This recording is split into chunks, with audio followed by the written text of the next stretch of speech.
Hi friend, তোমরা সবাই কেমন আছো? আশা করি তোমরা সবাই খুব ভালো আছো আর আমিও খুব ভালো আছি। বন্ধুরা, তো সকাল সকাল ঘুম থেকে উঠেছি আর আজকে আমি সারাদিন কী করি না করি তোমরা পুরো ভিডিওটা দেখতে থাকো, তাহলে বুঝতে পারবে।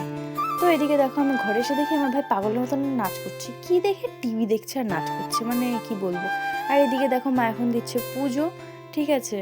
আর এদিকে দেখো আমার দিদির অবস্থা, ও হচ্ছে ভাইকে টিভি চালিয়ে দিচ্ছে আর এদিকে বিছানা বিছানা না তুলে ও টিভি চালিয়ে দিচ্ছে, ঠিক আছে। আর এদিকে আছে আমি, ঠিক আছে। তো চলো এখন যাওয়া যাক খেতে। তো এদিকে দেখো সকালবেলা আমি আজকে কি বানিয়েছি। তো এদিকে দেখো আজকে ফার্স্টে বানিয়েছি আমি ব্রেড, ঠিক আছে। আজকে মা আমাকে বানিয়ে দেয়নি, তার জন্য আমি নিজে নিজে বানিয়েছি আজকে বাটার টোস্ট, ঠিক আছে। এটা এখন আমি খাবো। তো চলো খেয়ে নি গাইস। এদিকে দেখো আমার ভাইকে বললাম তুই খাবি, বলছে হ্যাঁ খাবো। তো এদিকে খাচ্ছে, ঠিক আছে, খেয়ে যাচ্ছে মনের সুখে। তারপরে একটা খেয়ে বলছে কি আমি না আর খাবো না, আমার ভালো লাগছে না, কেমন যেন খেতে, আবার একটু হাই করে দিল, ঠিক আছে। তারপর এদিকে আমি খেয়ে দিয়ে চলে এসেছি ভিডিও বানাতে। আর এই যে দেখতে পাচ্ছি মাথার মধ্যে একটা ফুল লাগিয়েছি, এটা হচ্ছে আমার মা গাছ বসিয়েছে, গাঁদা ফুল গাছ। তো সেই গাছ থেকে আমি তুলে নিয়ে এসেছি, আমার মা দেখেনি, দেখলে আমাকে সেই লেভেলের মারতো, ঠিক আছে। যাই হোক, তারপরে এদিকে ঘরে এসে দেখি আমার দিদির ছেলে মানে মামু শুয়ে শুয়ে কিছু একটা ভাবছে। আমি যে কী ভাবছিস মামু, আবার একটুখানি হালকা করে একটু হেসে দিল। তারপর এদিকে আসলাম খেতে। এদিকে দেখো মা বানিয়েছে লাল লাল ঝাল ঝাল চিকেন আর ফ্রায়েড রাইস, ঠিক আছে। এটাই আমার দুপুরের খাবার। তো কে কে খাবে চলে আসো গাইস খেতে।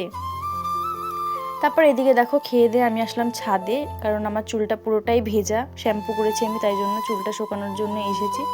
তো চলো। আর এদিকে ছাদে দেখো রোদ্দুরটা, খুব একটা রোদ্দুর নেই গাইস, একদমই, কি বলবো, কিছু বলার নেই। তো চলো চুল টুল শুকিয়ে নি, দিন আবার তোমাদের সাথে পরে দেখা হচ্ছে। তারপর এদিকে দেখো আমি এখন লাইভ করার জন্য বসে পড়েছি, ঠিক আছে।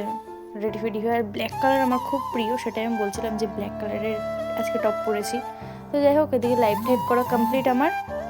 তারপর এদিকে দেখো দিদি হচ্ছে কি ঢালছিল হচ্ছে কি চিকেন চাপ, কারণ বাবা নিয়েছিল চিকেন চাপ আর বিরিয়ানি, তো এটা এখন খাবো। তো চলো। এদিকে দেখো আমার বাবা আছে, ঠিক আছে। এদিকে আছে মা। বলছিলাম মা এখানে কি হচ্ছে আজকে? মা বলছে দাঁড়া বলছি, পিকনিক পিকনিক হচ্ছে। আমি আচ্ছা। তারপরে দিদিকে আমি বলছি দিদি তুই এটা চেটে বুটে খাচ্ছিস, টেস্টি লাগছে, টেস্টি কি বলবো। তারপরে এদিকে দেখো বিরিয়ানি আর চিকেন চাপ দিয়ে দিয়েছে, ঠিক আছে। তো এটা এখন খাবো। তো চলো খেয়ে নি, দিন আবার তোমাদের সাথে দেখা হচ্ছে। তো এদিকে আমার খাওয়া দাওয়া কমপ্লিট, ঠিক আছে। এখন যাবো আমি ঘুমাতে, ঠিক আছে, আমার ঘুম পাচ্ছে। তো চলো ভিডিওটা বেশি বড় করলাম না, ভিডিওটা ভালো লাগলে প্লিজ লাইক কমেন্ট শেয়ার করে দাও, সাবস্ক্রাইবটা করতে ভুলো না। টাটা।